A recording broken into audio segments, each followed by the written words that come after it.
আসসালামু আলাইকুম, সবাই কেমন আছেন? আশা করি ভালো আছেন। আলহামদুলিল্লাহ আমিও ভালো আছি। ফাতেমা কুকিং এন্ড ব্লগস থেকে আমি ফাতেমা চলে আসলাম নতুন আরেকটা রেসিপি নিয়ে বহুদিন পরে। এই তো দেখে হয়তো বুঝতে পারতেছেন এখানে কী নিলাম। আমি এখানে মানে মেজারমেন্ট করে পেঁপে, গাজর, আলু, টমেটো, বেগুন সবগুলো একটা সাইজ করে কেটে নিয়েছি। আপনারা আপনাদের পছন্দ মতন কেটে নিতে পারেন। কেটে নিয়ে ধুয়ে পরিষ্কার করে এই তো সিদ্ধ করে নিচ্ছি এখানে। আর হয়তো দেখে বুঝতে পারতেছেন এই পেঁপে আর আলু গাজরটা একটু শক্ত থাকে, তো সেই জন্য এগুলো আগে একটু সিদ্ধ করে নিচ্ছি আমি। এই তো আমার পেঁপে বা গাজর সিদ্ধ হয়ে গেছে। মিষ্টি কুমড়াটা আমি একটু পরেই দিতেছি, দেখে হয়তো বুঝতে পারতেছেন। তো ভিডিওটা অনেক লং হয়ে যাবে, সেই জন্য আপনাদের সাথে আর মানে কীভাবে সিদ্ধ করতেছি সেটা আর দেখালাম না। হয়তো এত করে দেখে হয়তো বুঝে গেছেন যে এটা কীভাবে সিদ্ধ করে নিচ্ছি বা সিদ্ধ করতে হবে।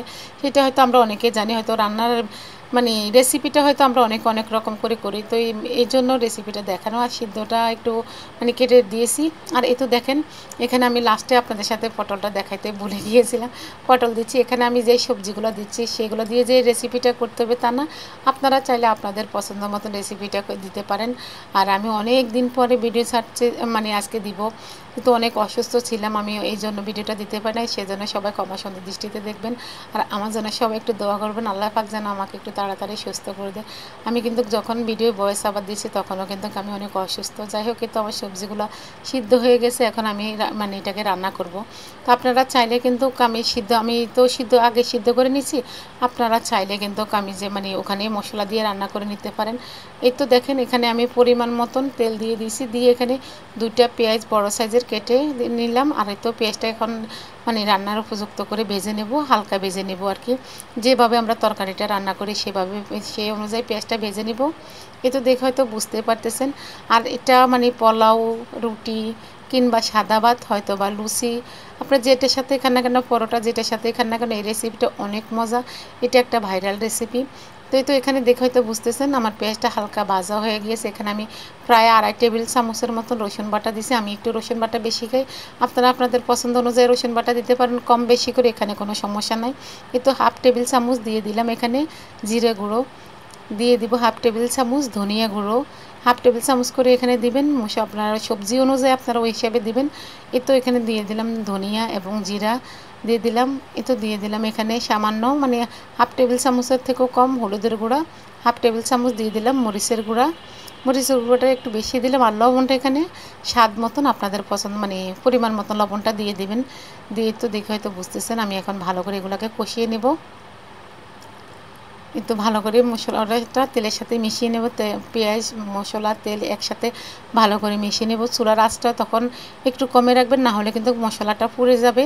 আর তখন কিন্তু এই রেসিপিটা তিতা লাগবে। যারা রান্না করছেন তারা তো জানেন এই রেসিপিটা কি। এটা মানে যেহেতু রুটি, লুচি, পরোটা সবটার সাথে ভালো লাগে, পরোটার সাথেও ভালো লাগে, সাদা ভাতের সাথেও ভালো লাগে। এই তো মশলাটা কষানো হয়ে গিয়েছে। এখন একটু পানি দিব, মানে মশলার যেন কাঁচা গন্ধটা চলে যায়। প্রত্যেকটা জিনিসেরই কিন্তু গায়ের একটা গন্ধ থাকে বা কাঁচা গন্ধ থাকে, সেই কাঁচা গন্ধটা চলে যাওয়ার জন্য একটু জল দিয়ে দিলাম বা পানি দিয়ে দিলাম। এখানে পানির পরিমাপ নাই, আপনারা পরিমাণ মতনই দিবেন। এর তো মশলাটা কষিয়ে যখন তেলটা উপরে চলে আসলো, তখন এই যে সবজিগুলো, সিদ্ধ করা সবজিগুলো দিয়ে দিলাম। আপনারা চাইলে কিন্তু আমি যেভাবে মশলাটা কষিয়েছি ঠিক এভাবে মশলাটা কষিয়ে কিন্তু সবগুলো সবজি কাঁচাই দিয়ে দিতে পারেন। তো আমি আগে সিদ্ধ করে নিয়েছি আমার সুবিধা মতন। আর আমি এই সবজিটা যখন রান্না করি তখন কিন্তু এভাবেই রান্না করি। আর এত ভালো লাগে এই রেসিপিটা, মানে আমার বাচ্চাদের খুবই পছন্দ। আমি এভাবে রান্না করি, আর এই সবজিটাই আমি এভাবে রান্না করি, আমার খুবই ভালো লাগে। আগে আমি সিদ্ধ করে নিই। চাইলে আপনারা সব মশলা কষিয়ে কিন্তু মানে দিতে পারেন। আর এই তো এখন দিয়ে দেবো টমেটো। এটা আপনারা টমেটো চাইলে দিতে পারেন, নাও দিতে পারেন, কিন্তু মানে দেখবেন হোটেলে বিভিন্ন আমরা যে রাস্তার পাশে বা হয়তো যেখানে যাই না কেন, হোটেলে কিন্তু সকালবেলা পরোটার সাথে কিন্তু তাদের এই রেসিপিটা কিন্তু খুব চলে। এই রেসিপি মানে এই সবজিটা দিয়ে কিন্তু মানে দেখা গেছে যে সবাই খায়। খুবই ভালো একটা রেসিপি, মানে স্বাস্থ্যকর একটা রেসিপি। বাসা বাড়িতে আমরা যারা বানাই তারা তো জানেনই। আর যারা জানে না, যারা নতুন আপু ভাইয়েরা আছেন তাদের কাছে আসবে এই রেসিপিটা। এটা বাসায় একবার বানায় খেয়ে দেখবেন এটার যে কী মজা। যেমন যারা ডায়েট করেন তারাও কিন্তু এটা খেতে পারেন, সবজি খেতে কোনো সমস্যা হয় না। যেমন আমার এখন বর্তমান ডায়াবেটিস আছে 23, কিন্তু আমি এটা খাচ্ছি, কারণ শুধু সবজি খাচ্ছি রাত্রে শসা দিয়ে। তো আপনারা চাইলে যারা ডায়েট করতেছেন বা যারা আমার মতন ডায়াবেটিস রোগী আছেন তারা কিন্তু চাইলে এটা এইভাবে খাইতে পারেন। এই তো দেখেন সবজিটা আমার কষানো হয়ে গেছে, একটু মানে হয়ে গেছে, স্কিপ হয়ে গেছে। আমি একটু সামান্য জল দিয়েছি, জলটা শুকিয়ে গিয়েছে। দেখেন এই তো ভালো করে একদম জলটা যখন শুকিয়ে গেছে, সামান্য একটু পানি দিয়েছি যেহেতু আমার সবজিগুলো আগে থেকে সিদ্ধ করা ছিল। এই তো আমার সবজিটা রান্না হয়ে গেছে। আমি একটু ধনিয়া পাতা দিয়ে আবারও লাড়াই ছাড়াই নিলাম। দেখেন আর এখন ভাগার দিব। এটার ভাগারটা এত সুন্দর একটা ঘ্রাণ আসে কি বলবো। ভাগার না চাইলেও দিতে পারেন, না চাইলেও না দিতে পারেন, কিন্তু ভাগার দিলে খেতে খুব ভালো লাগে, একটা ভালো ঘ্রাণ আসে।